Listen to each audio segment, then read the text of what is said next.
j'espère que vous allez bien depuis le temps qu'on ne s'est pas parlé.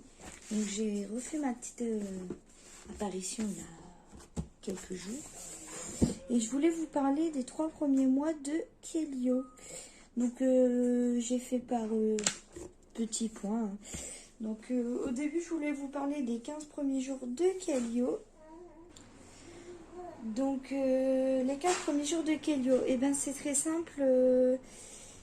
Le 16 avril 2022 à 8h50, j'ai accouché de Kelio. La maternité qui me suivait, qui suivait ma grossesse à risque. Donc Kelio faisait 2,9 kg à la naissance pour 48 cm, un périmètre crânien de 33.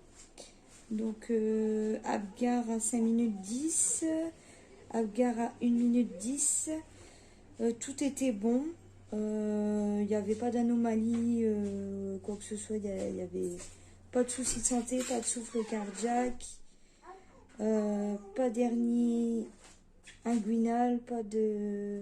Enfin, tout était bon. Donc âge gestationnel, ils avaient marqué 35, hein, parce que comme je vous l'ai dit, j'étais à 35 semaines et 3 jours quand j'ai accouché. Je suis sortie de maternité, d'après eux, le 25/04/2022. Et son poids de sortie était de 2,760 kg. Donc on était à la 36e semaine. Donc bien sûr avec un suivi d'une péricultrice à domicile, sinon je ne pouvais pas sortir. Donc j'ai eu la péricultrice qui nous a suivis à domicile, saturation à 100%. Après il n'y avait pas de... Ce qui a été prescrit c'était les vitamines à poursuivre jusqu'à ces 2 ans. Au moment où je suis rentrée à la maison, justement le cordon ombilical était à 2 doigts de tomber. Au moment où il était à 2 doigts de tomber, on était le 26/04/2022. Donc il était à 10 jours. Il faisait 2,820 kg. Et il avait un périmètre crânien de 35,5. Donc la conclusion de la péricultrice disait que qu'il y avait une bonne prise de poids, transirrégulier, qui continuait. Donc à l'époque, il prenait Zinadé. Maintenant, à l'heure actuelle, il prend Adrigil. Parce que Zinadé, il avait des coliques avec celui-là. Mais Adrigil, il n'y a pas de coliques.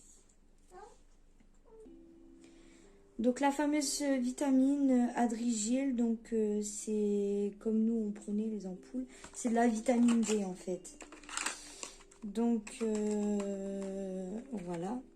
Je sais qu'il m'avait gardé parce que comme il était encore en prématurité, ils m'ont gardé pour faire check-up sur sa santé. Donc il a eu les tests pour vérifier avec notre accord, avec mon conjoint, pour vérifier qu'il n'avait pas de maladie comme la mucoviscidose, etc., etc., les check-up obligatoires. Il a fait tout ce qui est les tests d'Apgar, tout ça, il a fait tous les tests. Il surveillait son poids, sa taille. Donc comme mon bébé est né avant, il avait des dextros à faire. Donc après chaque repas, tout ça, avant tout ça, il prenait sa glycémie, que ce soit à jeun ou après manger, pour vérifier si son taux de sucre était bon. Donc on a eu 2 petites frayeurs, 2 fois où le dextro était pas bon. Mais dans l'ensemble, les dextros étaient bons, parce qu'on se battait avec papa pour... voilà, ça n'a pas été facile. C'est pour ça que j'étais un petit peu dans le silence aussi. Qu'est-ce que je peux rajouter aussi là, ils ont surveillé aussi sa fréquence cardiaque. Au début, il avait des petits patchs avec des petits électrodes pour vérifier tout ça. Mais dans l'ensemble, le petit se portait bien. Et ils ont dit pour un prématuré, faire 2,9 kg à la naissance, c'est pas mal. C'est pas mal. Ensuite, je vais éteindre ma musique parce qu'il s'endort. Donc, dans l'ensemble, tout était bon. Donc, j'ai eu un suivi quand même assez rapproché. Donc, c'était assez... on a bien été suivis pour le petit. C'était d'ailleurs nickel. Ah, donc, elle était venue à 10 jours. Après, elle était venue à 13 jours pour vérifier si vraiment il prenait du poids. Donc, il faisait 2,850 kg. C'était pas encore assez. Donc, il avait un périmètre crânien de 35,5. Le cordon était tombé cette fois-ci. Il avait un bon tonus. Donc là, j'étais encore en train d'allaiter parce que comment dire, le premier mois, c'est sûr que je l'allaitais. J'ai dû l'allaiter jusqu'à 2 mois et demi à peu près parce qu'après, c'était un petit peu particulier. Donc, il avait un trans irrégulier. J'avais eu des conseils sur la lactation, tout ça. Voilà. Ensuite, elle était revenue au mois de mai, donc à 17 jours, donc il faisait 2,820 kg. Il avait un bon tonus et éveil et tout ça, et on était même inquiet parce que il avait perdu un petit peu de grammes. Donc, mais dans l'ensemble, il était éveillé, il avait un bon éveil. Bon tonus, donc en fait quand on faisait ça, il commençait à diriger tout doucement sa tête, tout allait bien. J'ai eu encore des conseils sur la lactation, tout ça mis en place. Après, elle était revenue le 6,05, bien sûr avec notre accord, hein, parce qu'on voulait à tout prix que le petit il soit suivi, bien sûr. Donc on était en train de dire qu'il soit suivi, bien sûr. Donc il avait un périmètre crânien à 34,2. Et le 6,05, on était à 20 jours. Donc, éveil calme, prise de poids. Donc là, on m'avait donné des petits conseils sur les tétés pour la mise en appétit. Trouver des bouts de sein adaptés par rapport à, justement,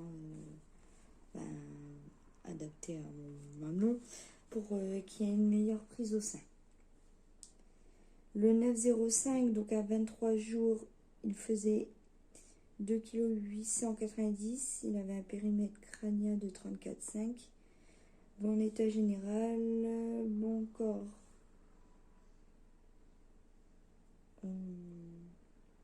Bonne prise de poids. On voyait qu'il était en éveil plus.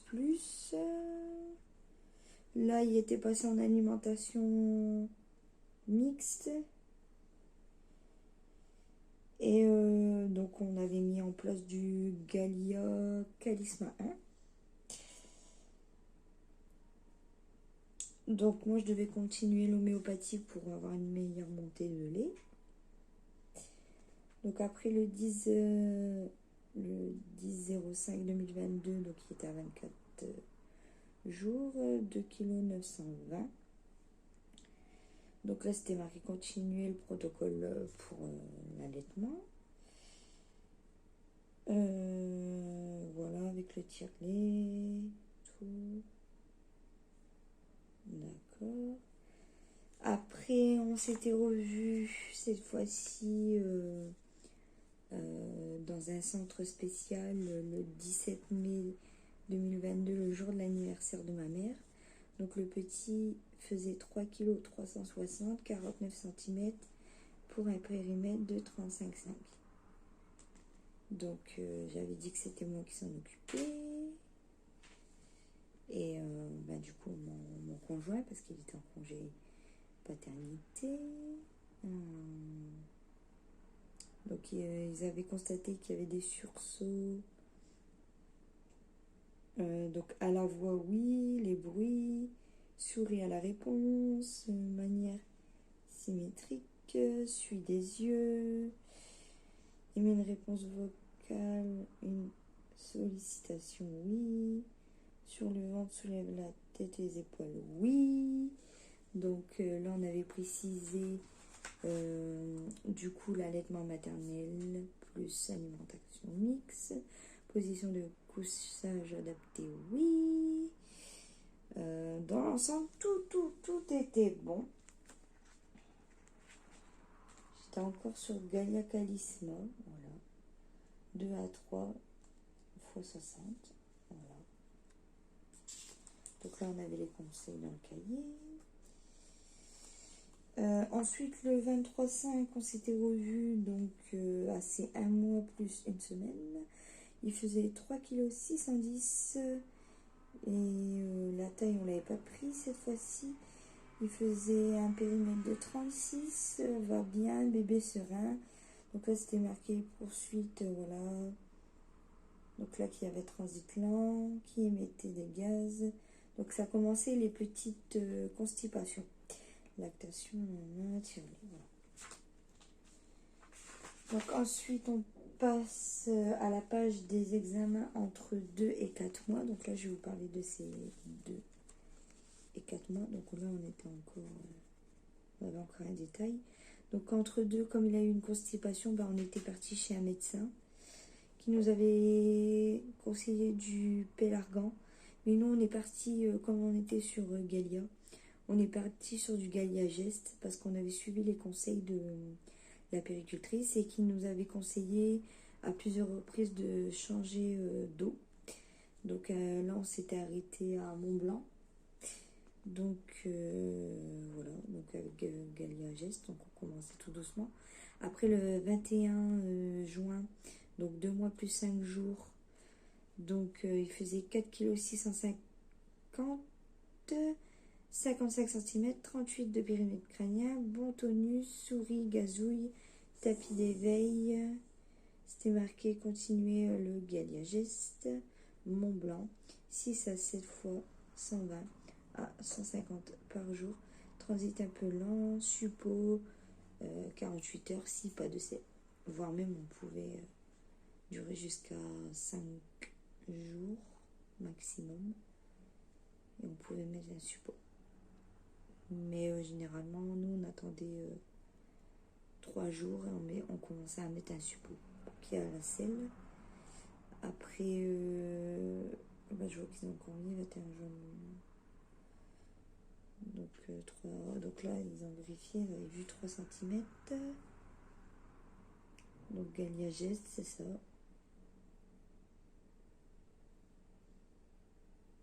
Ouais. Attention. Nombril bien cicatrisé. Voilà. Ensuite, entre deux, j'avais été voir mon médecin. Donc c'était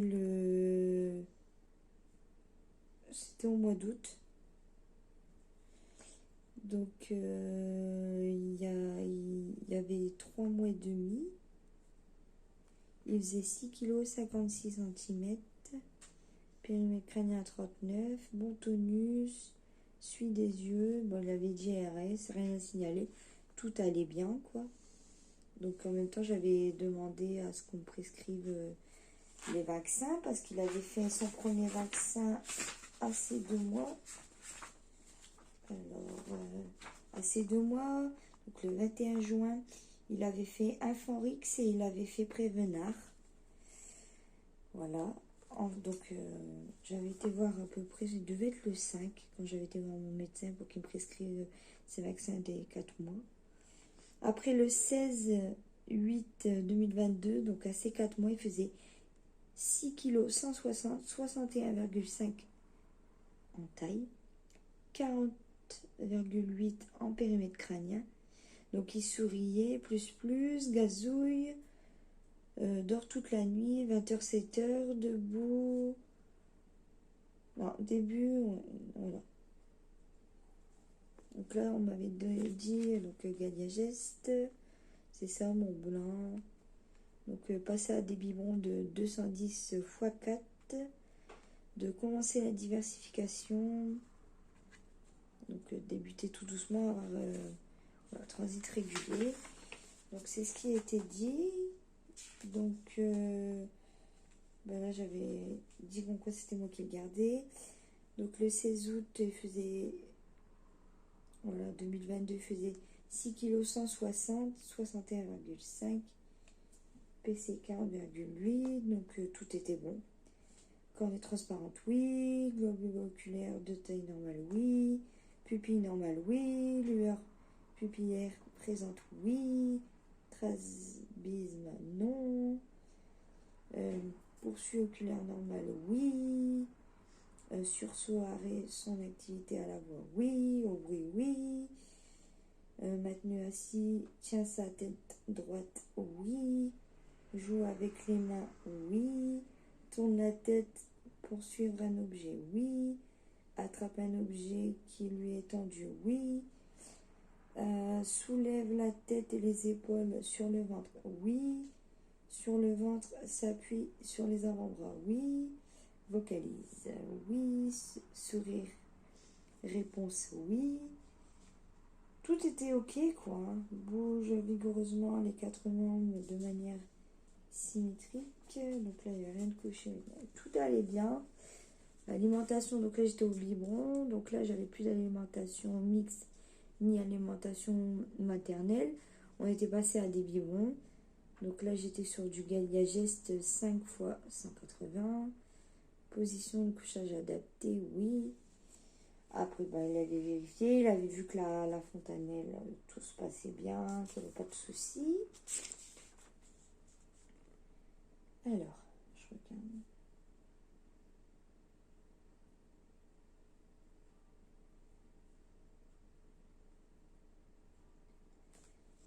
Je regarde un petit rappel vite fait. Voilà, tout allait bien. Au niveau... Ouais, je regarde, mais non. Tout est à jour. Donc, ils ont pris sa courbe. Il est dans sa courbe. Qu'est-ce que je peux vous dire? Donc, voilà, il avait eu son rappel le 16 août 2022. Il avait fait Prévenard. Il avait fait un Farix. Donc, il y avait 2 mois, 4 mois.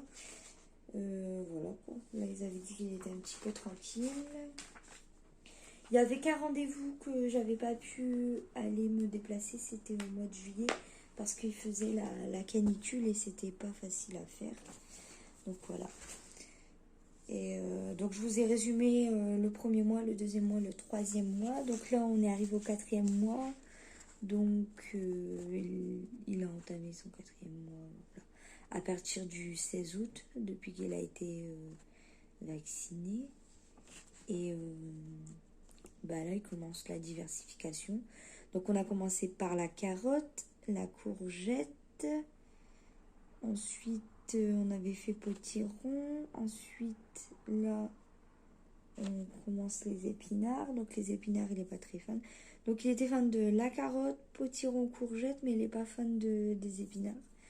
Donc, là, je suis à J2 pour les épinards. Donc, on va essayer de lui faire accepter les épinards.